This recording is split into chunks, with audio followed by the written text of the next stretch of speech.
Muy buenos días a todos los jóvenes de Colegios Mendel. Una vez más, quien les habla es el profesor Carlos Enrique Arriaga Alarcón del curso de literatura.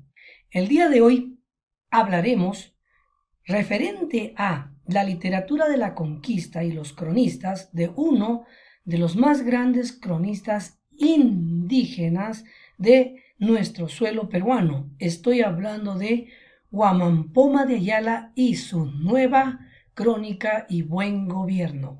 Como verán ustedes acá en la diapositiva, podemos observar justamente a la imagen de Huamán Poma. Obviamente es un actor que representa, ¿no?, a este célebre y gran personaje de nuestra literatura y de nuestra historia. Muy bien, Felipe Huamán Poma de Ayala, nueva crónica y buen gobierno. Veamos a continuación. Felipe Huamán Poma de Ayala vivió aproximadamente, según él, 80 años. Entonces pudo haber vivido entre el siglo XVI y el siglo XVII. O sea, estoy hablando de 1535 a 1615. Huamán Poma de Ayala, por ubicación literaria, lo enmarcamos dentro de la corriente, ojo, dentro de la corriente de la época de la conquista y como cronista, obviamente indígena. De tal manera que él es considerado el mayor cronista indígena del Perú. Y su corriente es la corriente de la época de la conquista. Algunos datitos biográficos sobre él. Dice que Huamán Poma de Ayala, que es el primer cronista indígena y autor de, obviamente, Nueva Crónica y Buen Gobierno escrito desde su punto de vista, es lo más importante, tal vez la obra está escrita en castellano, ojo, y desde el punto de vista del autor, fue hijo de Martín Huamán Malqui, ¿ya?, señor de Lucanas, y de Juana Chuquitanta, ¿ya?, cuyo nombre era, dice, Cusioglio, descendienta del Inca Tupac Yupanqui. Deben saber que él, dentro de su obra, manifiesta, porque él es lo que dice, ¿no?, y hay que basarnos en lo que él escribe, ¿no? ¿Ya? En su obra manifiesta que nació en San Cristóbal de Suntuntu, obviamente pueblo ubicado en Ayacucho.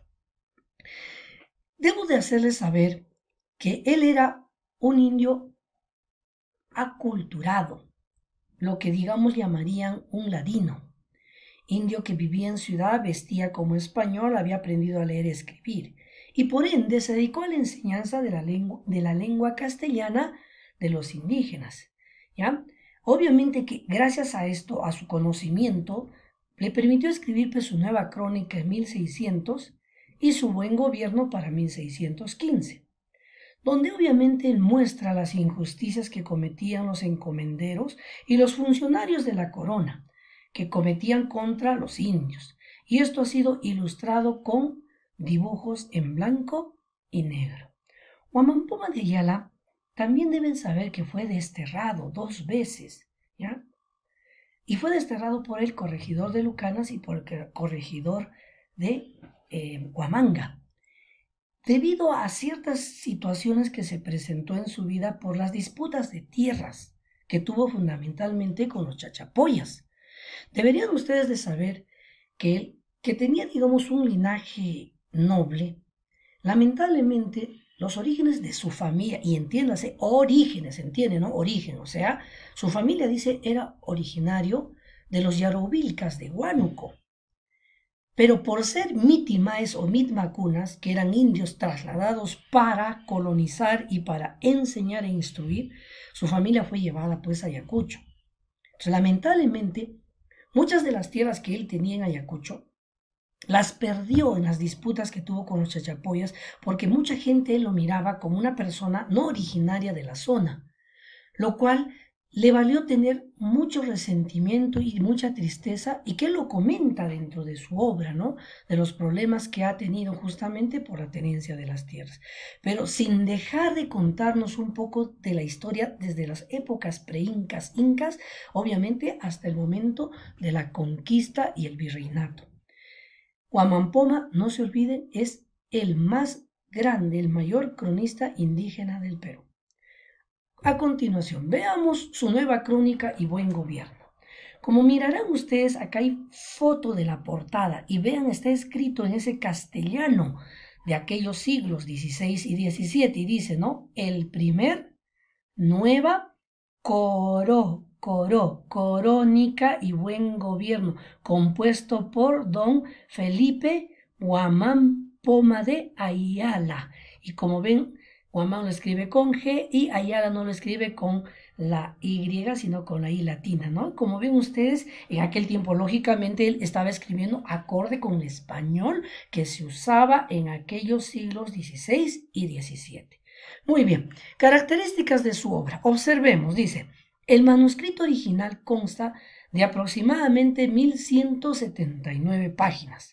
Contiene además 398 dibujos que están sin pintar, como lo ven ustedes acá también en la presentación.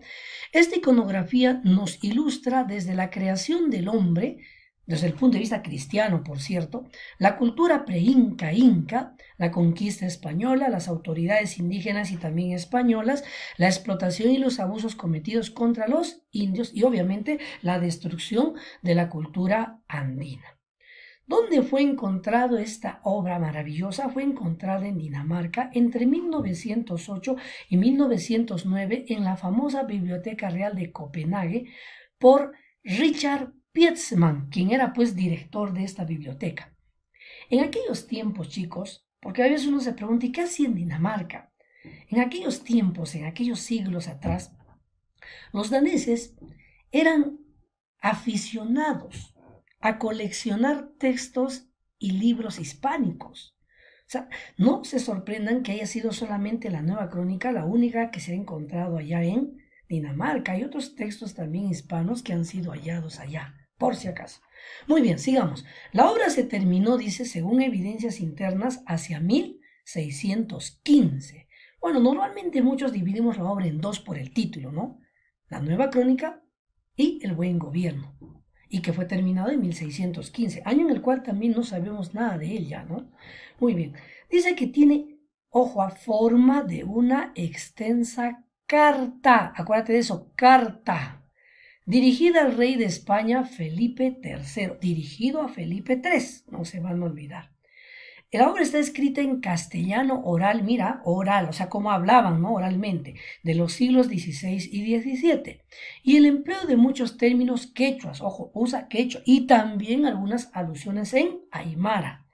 Se apoya, dicen, abundantes ilustraciones, obviamente sus dibujos de las actividades y situaciones que se dan.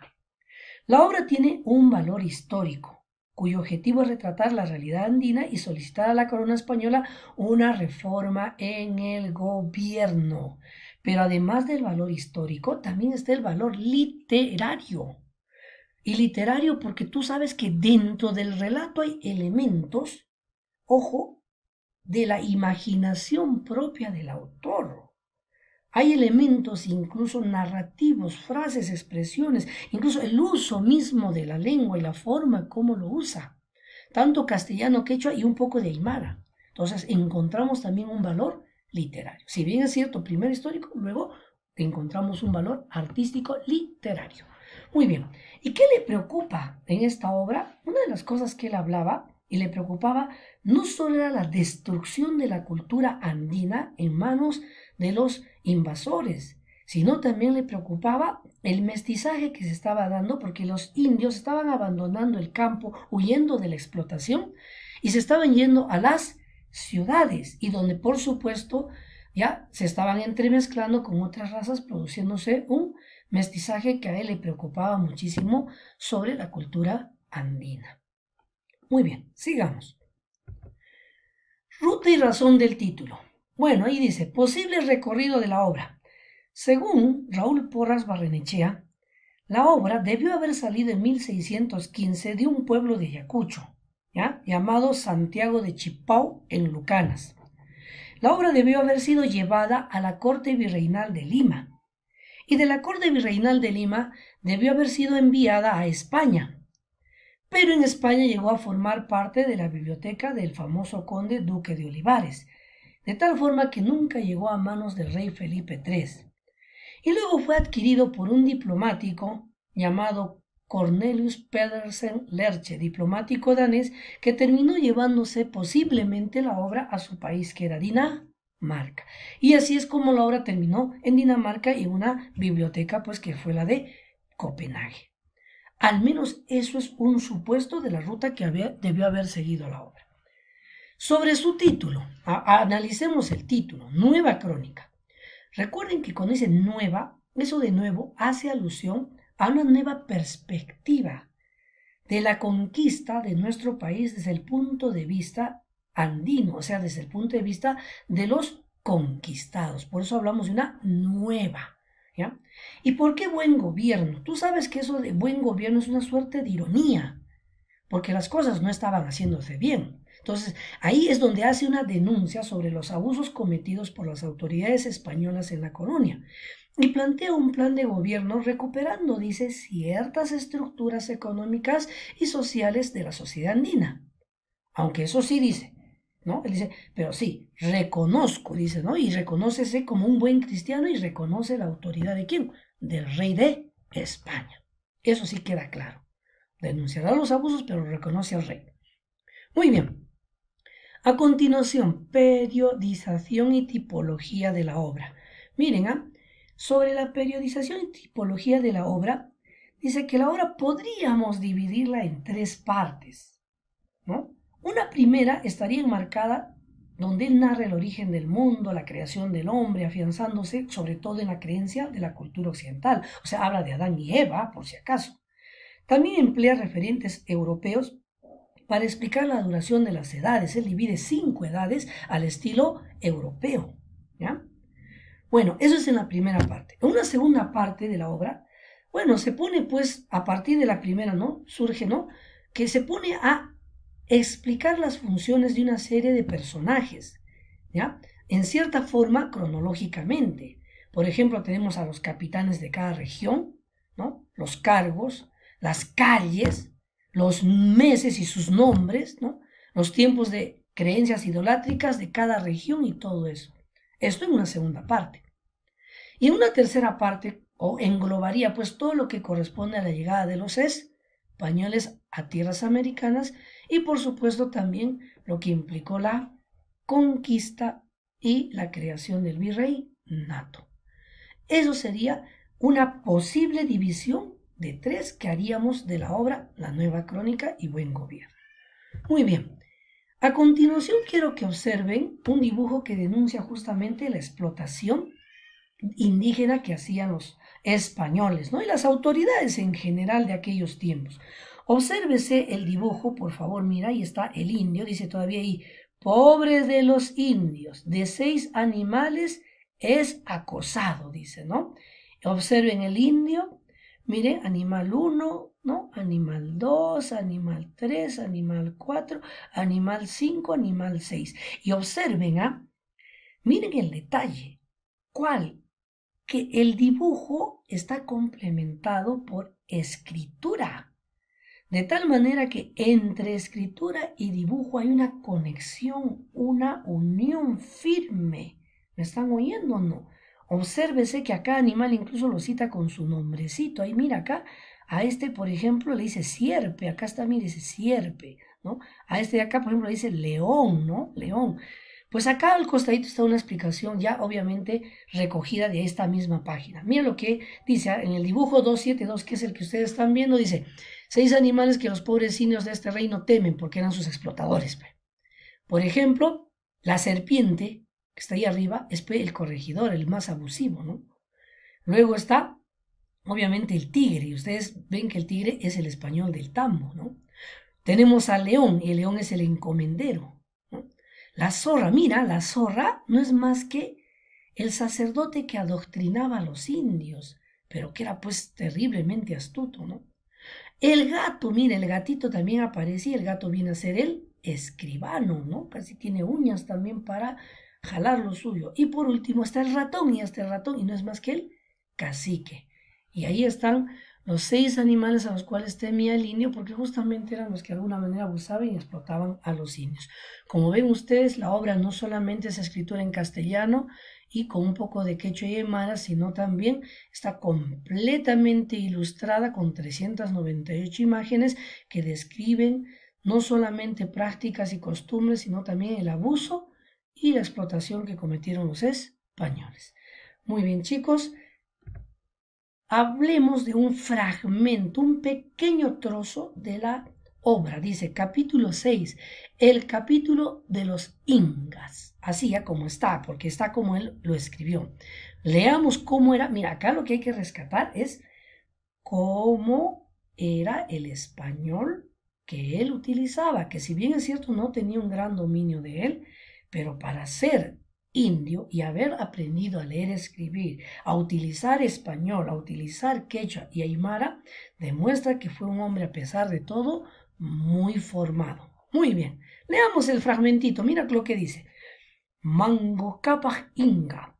Desde el primer Inga, Mango Cápac Inga, que reinó 160 años con el comienzo y con el postrer, Topacusi Hualpa Huáscar Inga, legítimo, y de su hermano bastardo Atahualpa Inga, y desde que comenzó a reinar los dichos ingas y acabar su reino, como se acabó y se consumió su reino, los dichos legítimos de derecho que reinaron 1515 años de señorear en las tierras estos dichos ingas y reyes. Y ellos comenzaron a adorar ídolos, huacas y demonios, y acabaron ellos y sus huacas y demonios, y conquistaron estos dichos ingas la mitad del Pirú, y la mitad está por conquistar hacia la montaña. Mango Cápac Inga, el primer padre de los dichos ingas, tenía su llanto, Singuyo, verde, y su pluma de quitasol y su oreja de oro fino, mascapaicha, borla real, ¿no? Bayoctica, flor ornamental, y en la mano derecha su conga, cochuna, o sea, hacha, y en la izquierda dice un quitasol y su manta de encarnado y su camiseta arriba colorado y en medio 3 vetas de tocapo, o sea, paño de labor tejido, y lo de abajo azul claro y 2 ataderos en los pies. Y este Inga edificó, dice, el Curicancha, templo del sol. Comenzó a adorar el sol y luna y dijo que era su padre y él tenía todo sujeto el Cusco. Como verán ustedes acá, lo más importante es valorar y distinguir también la forma del dominio del castellano que tuvo este cronista. No se olviden, de origen indígena. La fotito que aparece acá es justamente una de las imágenes de la Nueva Crónica, donde si ustedes miran, por favor, díganse la paciencia de leer, dice Mango Cápac, ¿no? De los ingas Mango Cápac. Y ahí está el dibujito supuesto del primer inca, Manco Cápac. Muy bien, chicos, como se han dado cuenta, eso ha sido un fragmento de esta maravillosa obra, La Nueva Crónica y Buen Gobierno de Felipe Huamampoma de Ayala. Muy bien, hemos terminado. Nos vemos en una siguiente clase. Muchas gracias.